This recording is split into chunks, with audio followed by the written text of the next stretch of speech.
গোমতী জেলার viral hepatitis নিয়ন্ত্রণ কর্মসূচি ও হেপাটাইটিস ফাউন্ডেশন অফ ত্রিপুরা যৌথ উদ্যোগে আজ রাজশ্রী কলাক্ষেত্রে বিশ্ব হেপাটাইটিস দিবস পালন করা হয়।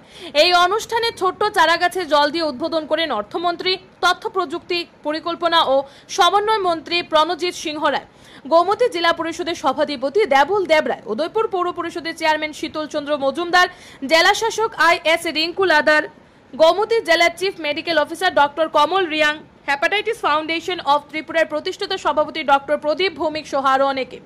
এই বছরে বিশ্বব্যাপী থিম ছিল হেপাটাইটিস, আসুন এটিকে ভেঙে ফেলি। হেপাটাইটিস মোকাবিলা এবং লিভার ক্যান্সার প্রতিরোধে বিশ্বব্যাপী প্রচেষ্টাকে বাধাগ্রস্ত করে এমন আর্থিক, সামাজিক এবং পদ্ধতিগত বাধাগুলি যার মধ্যে কলঙ্ক এবং ভুল তথ্য রয়েছে তা ভেঙে ফেলার জন্য জরুরি পদক্ষেপের আহ্বান জানায়।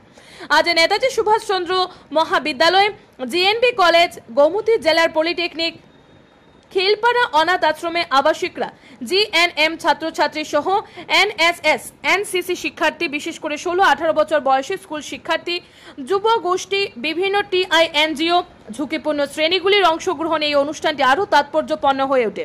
এই অনুষ্ঠানকে সাফল্য দেওয়ার জন্য তথ্য সংস্কৃতি দপ্তর, গোমতী জেলা পরিষদ এবং উদয়পুর পৌর পরিষদ থেকে ব্যাপক সহায়তা করে। তথ্য ও সংস্কৃতি দপ্তর হেপাটাইটিস ড্রাগের কুপ্রভাবের উপর একটি নাটকও মঞ্চস্থ করে। এদিনে অনুষ্ঠানে মন্ত্রী প্রসেনজিৎ সিংহ রায় বলেন, সমস্ত সংকীর্ণতা দূরে রেখে মানুষের পাশে এসে দাঁড়ালে এই সমাজকে দারুণভাবে গড়ে তোলা সম্ভব।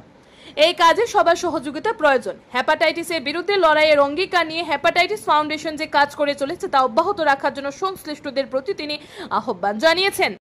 গোমতী জেলা national viral hepatitis control programme hepatitis নির্মূলে অসাধারণ প্রতিশ্রুতি প্রদর্শন করেছে। গত এক বছরে এপ্রিল 2024 মার্চ 2025 প্রোগ্রামটি সফলভাবে গোমতী জেলায় 4434 জন শিশুকে হেপাটাইটিস বি টিকা, বার্তা ডোজ এবং 4824টি পেন্টাভ্যালেন্টের টিকা প্রদান করা হয়েছে, যা প্রাথমিক প্রতিরোধের উপর তাদের জোরকে তুলে ধরে।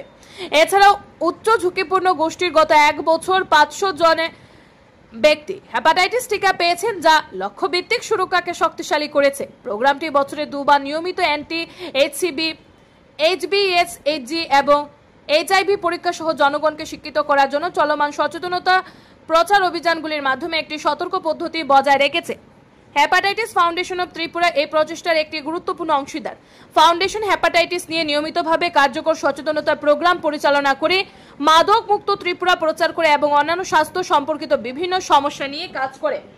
ত্রিপুরার জনসংখ্যার 37% মানুষকে হেপাটাইটিস বি টিকা দেওয়ার একটি অসাধারণ রেকর্ড ফাউন্ডেশনের কাছে রয়েছে। তাদের উদ্যোগ প্রায়শই র্যালি এবং জনসচেতনতা সেশনের মাধ্যমে সম্প্রদায়ের অংশগ্রহণ এবং হেপাটাইটিস প্রতিরোধ ও যত্ন সম্পর্কে বোঝাপড়ায় উল্লেখযোগ্য অবদান রেখেছে। প্রখ্যাত চিকিৎসক এবং AGMCর মেডিসিন বিভাগের অধ্যাপক ও হেপাটাইটিস ফাউন্ডেশন অফ ত্রিপুরার পরিচালক ডাক্তার প্রদীপ ভৌমিক অনুষ্ঠানের একটি কারিগরি সেশন পরিচালনা করেন। এই অনুষ্ঠানে দুজন যুবক যুবতীকে সংবর্ধনা জানানো হয়, যারা মাদক নির্ভরতার গভীর থেকে মূলধারার জীবনে ফিরে এসেছেন। অতিথিরা আজ গোমতী জেলার 8টি প্রতিষ্ঠানকে পরিষেবার গুণগত মান রক্ষা করার জন্য ভারত সরকারের দেওয়া স্বাস্থ্য ন্যাশনাল কোয়ালিটি অ্যাসুরেন্স সার্টিফিকেট তুলে দেন। এই যৌথ উদযাপন গোমতী জেলার ভাইরাল হেপাটাইটিস মোকাবিলা এবং সকল নাগরিকের জন্য একটি স্বাস্থ্যকর হেপাটাইটিস মুক্ত ভবিষ্যতের দিকে কাজ করার সম্মিলিত সংকল্পে তুলে ধরে।